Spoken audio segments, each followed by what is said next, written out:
Les groupes parlementaires Alternance Démocratie et Justice, ADJ, et UPC ont organisé ce matin une conférence de presse. Au centre de ce rendez-vous avec les journalistes, le point de la participation des deux groupes au débat sur l'inscription du projet de loi portant révision de la Constitution. Reportage signé Maxime Zango. 99 voix pour CDP, ADF-RDA, CFR et 28 contre ADJ et UPC. Tel était le résultat du vote sur le projet de loi portant révision de la Constitution hier à l'Assemblée nationale.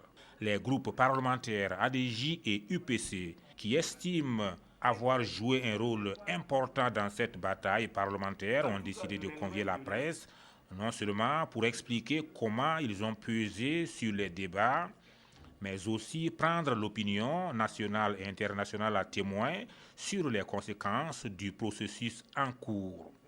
À ce rythme, tout porte à croire que le 30 octobre 2014, la loi pourrait être votée avec toutes les conséquences que cela pourrait comporter.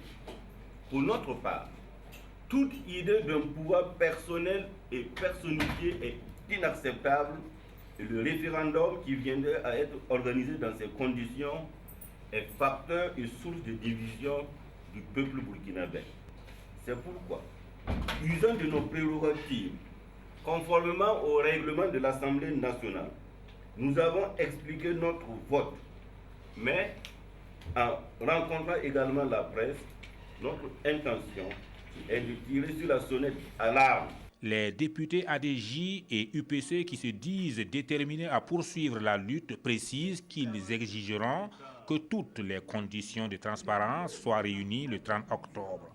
Car ils ont foi que si les choses se passent dans les règles et les normes de la transparence, les chances de modifier la Constitution à l'Assemblée nationale sont limitées. Pour cela, ils en appellent à l'ADF-RDA, au groupe CFR et même aux députés du CDP à s'en tenir à leur conscience car la situation est très grave. Pour leur part, ils vont s'assumer pleinement dans la légalité et la non-violence.